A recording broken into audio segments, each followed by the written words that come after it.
KDKA TV News at 6 in high definition. What if police showed up at your house in the middle of the night, took you out of bed, and arrested you for a crime that you know you did not commit? Well, if that sounds more like a movie than real life, then you're going to want to hear the story of a man from the South Hills who says that it happened to him. Not only that, the woman who accused him of raping her now faces charges that she made it all up. New at 6, Andy Sheehan has the interview you'll see only on KDKA. Last June, Matthew Folino was asleep in bed at 2 in the morning when there was banging on his door and people shouting his name. It was the police, and they had their guns drawn. They were shining their flashlights in the windows, and they took me. Just all out of the blue? Out of the blue. A woman named Katelyn Webster told investigators Folino had stalked, choked, and raped her, and she showed them these neck bruises to prove it. Only problem is, she made it all up. Complete fiction. Complete fiction. But by then, Folino was in jail looking at 5 to 10 years hard time. At first I thought, I'm obviously innocent, so they're going to figure this out in a day or so, and I'm going to be out of here, and this is going to be all over. They're going to do their job, and they're going to, figure out the truth and get justice, and that never happened. Folino says he met Webster only weeks before, and after a brief fling, decided to end it. But then Webster went to police with a story she would later tell in court, that Folino came here to the South Park wave pool and called her out into the parking lot. He then drove her to this back lot where he choked and raped her, stopping only when they were discovered by her 2 girlfriends. Then she says he shoved her out of the car and took off.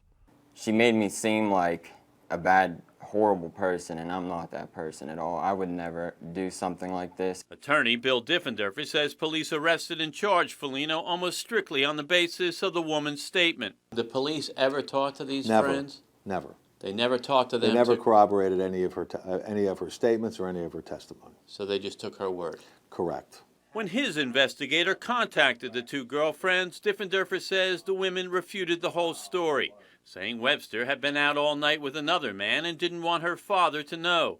The women said those choke marks on her neck turned out to be love bites from that other guy. It came right to light that this never happened, and they gave the whole story as to the sucker bites.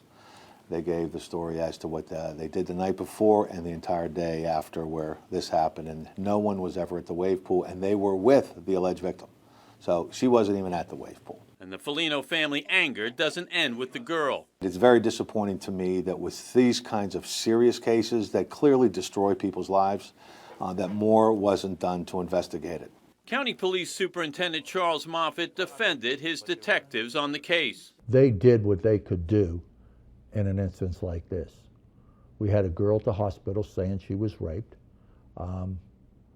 She had marks around her neck. Moffitt says the detectives did try to corroborate Webster's account, but she said she didn't know the last names of the 2 other girls and couldn't provide their phone numbers. That, says Diffenderfer, should have been another red flag. To me, it is something that the public needs to know, that this stuff actually does happen, and to me, for the women that really are victims, it really hurts their cases, and that's what's so outrageous about it, because it damages the true victim. After interviewing the 2 girlfriends, county police withdrew the charges against Folino and arrested Webster.